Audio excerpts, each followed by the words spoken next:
श्रीमद भागवत महापुराण स्कंध 6 अध्याय 4. दक्षाकडून भगवंतांची स्तुती आणि त्यांचा प्रादुर्भाव.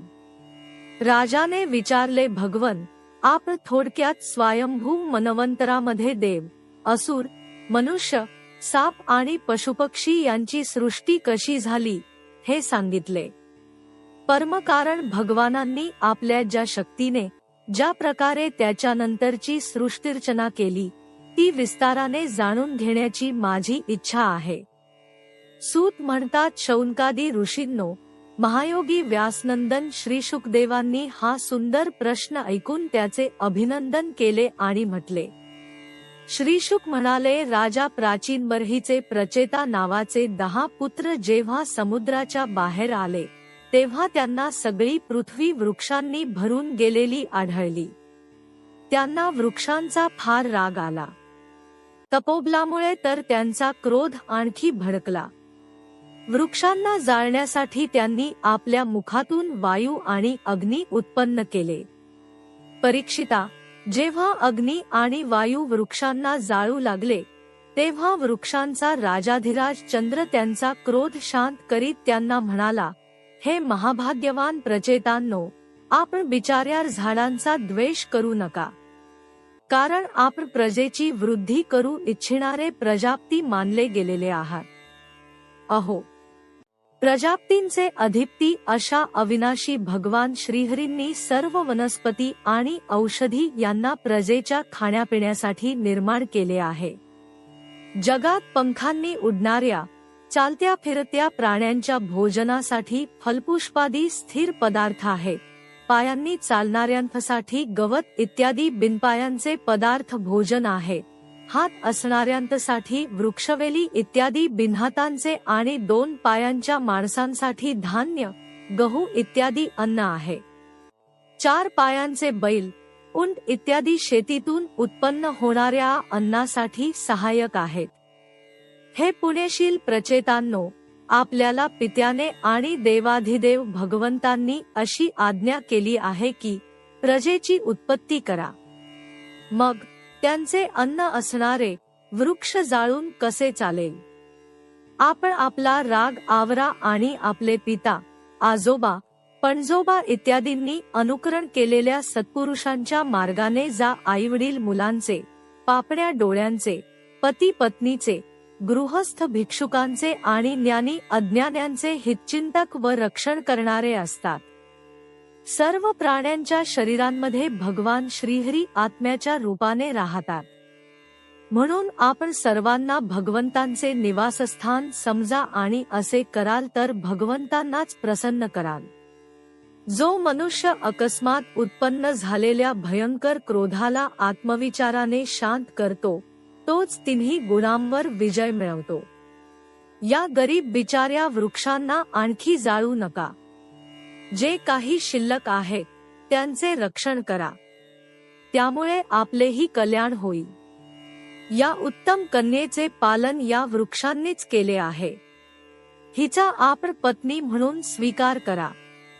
परीक्षिता, वनस्पतींचा राजा चंद्र याने प्रचेतांना अशा प्रकारे समजावून त्यांना प्रमलोचा अप्सरेची सुंदर कन्या दिली आणि तो निघून गेला.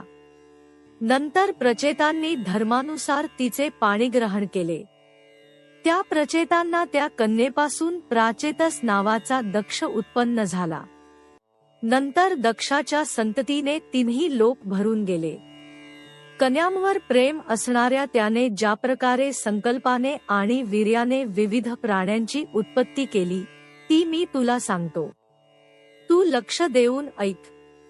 परीक्षिता, अगोदर प्रजापती दक्षाने पाणी, जमीन आणि आकाशात राहणारे देव, असुर, मनुष्य इत्यादी प्रजा संकल्पानेच उत्पन्न केली.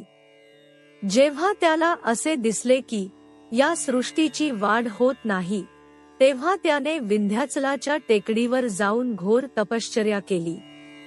तेथे अघमर्षण नावाचे एक अत्यंत श्रेष्ठ तीर्थ आहे. ते सर्व पापे धुवून काढते. दक्षाने त्या तीर्थात त्रिकाल स्नान करून तपश्चर्येने भगवंतांना संतुष्ट केले. दक्षाने भगवान अधोक्षजांची हंसगुह्य नामक स्तोत्राने स्तुती केली. त्यामुळेच भगवंत त्याच्यावर प्रसन्न झाले. ती स्तुती मी तुला सांगतो. प्रजापती म्हणाले, भगवन, आपली चित्शक्ती अमोघ असून आपण जीव आणि प्रकृतीचे नियंत्रक आहात. जे जीव त्रिगुणात्मक सृष्टीलाच सत्य समजतात ते आपल्या स्वरूपाचा साक्षात्कार करू शकत नाहीत, कारण आपण कोणत्याही प्रमाणाने करणारे नाही. स्वयंप्रकाशी आणि परात्पर अशा आपल्याला मी नमस्कार करतो. जसे विषय आपल्याला प्रकाशित करणाऱ्या इंद्रियांना जाणत नाहीत, तसे जीव आणि ईश्वर शरीरात एकत्र निवास करत असूनही जीव द्रष्टा असणाऱ्याही तुमचे प्रकाशकत्व जाणत नाही. अशा सर्वशक्तिमान आपल्याला मी नमस्कार करतो.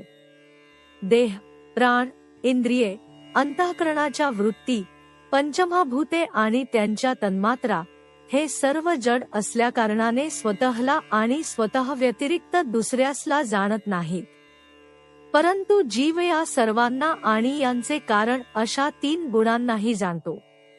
परंतु तो जीव सर्वांचे ज्ञाते आणि अनंत अशा तुम्हाला जाणू शकत नाही. हे प्रभो, अशा आपली मी स्तुती करतो.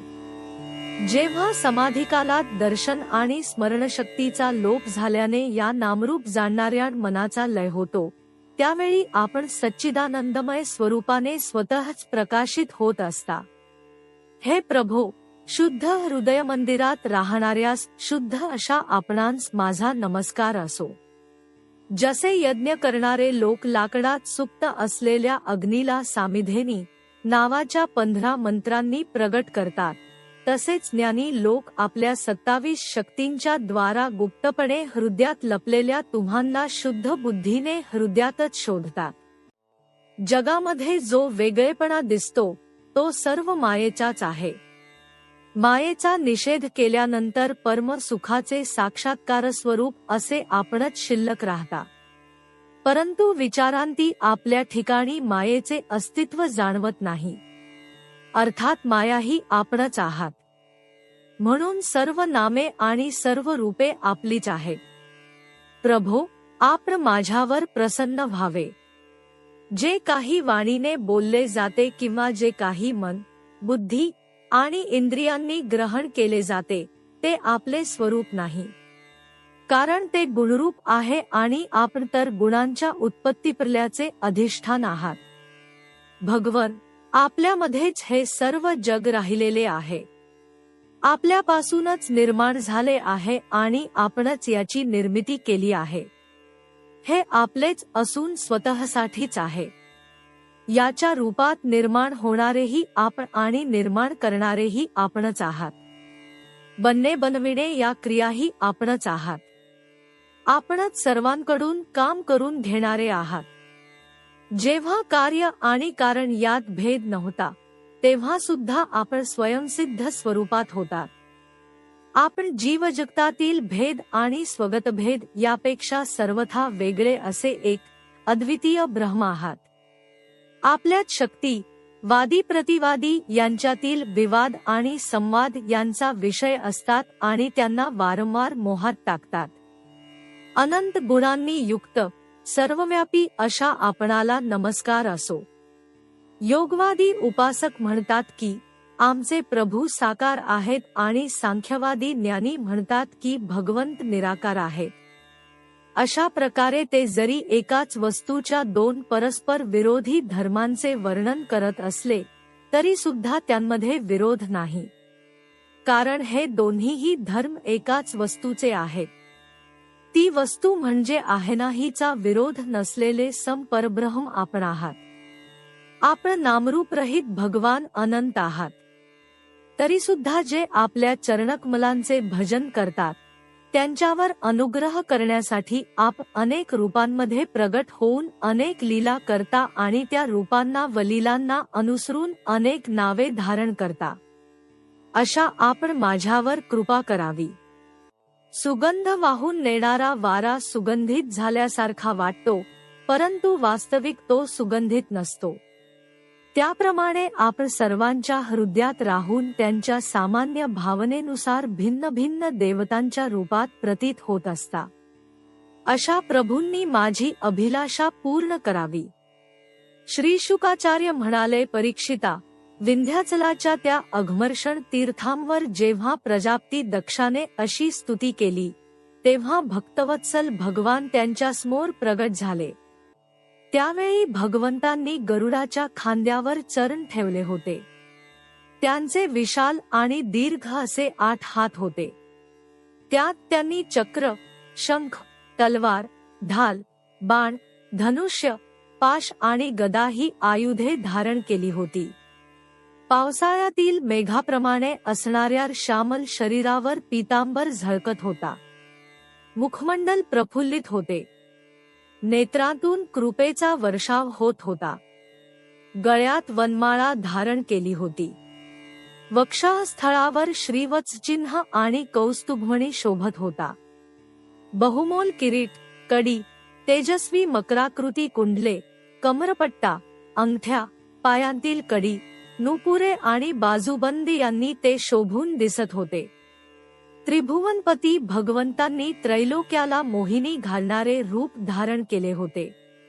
नारद, नंद, सुनंद इत्यादी पार्षद आणि लोकपाल त्यांच्या बरोबर होते. सिद्ध, गंधर्व आणि चारण भगवंतांच्या गुणांचे गायन करीत होते. हे अत्यंत आश्चर्ययुक्त आणि अलौकिक रूप पाहून दक्ष प्रजापती बावरला. प्रजापती दक्षाने आनंदित होऊन भगवंतांना साष्टांग प्रणाम केला. झऱ्यांच्या पाण्याने जशा नद्या भरून जातात, तशी परमानंदाच्या उद्रेकाने त्याची इंद्रिये उचंबळून आली आणि अतिशय आनंदित झाल्याने तो काहीच बोलू शकला नाही. अत्यंत नम्रपणे उभ्या असलेल्या व प्रजावृद्धीची इच्छा करणाऱ्या भक्त प्रजापतीला सर्वांच्या हृदयातील जाणणारे भगवान म्हणाले. श्री भगवान म्हणाले, महाभाग्यवान दक्षा, तपश्चर्येने तू सिद्ध झाला आहेस. कारण माझ्यावरील अत्यंत श्रद्धेने तुझ्या हृदयात माझ्याबद्दल परम प्रेम उत्पन्न झाले आहे.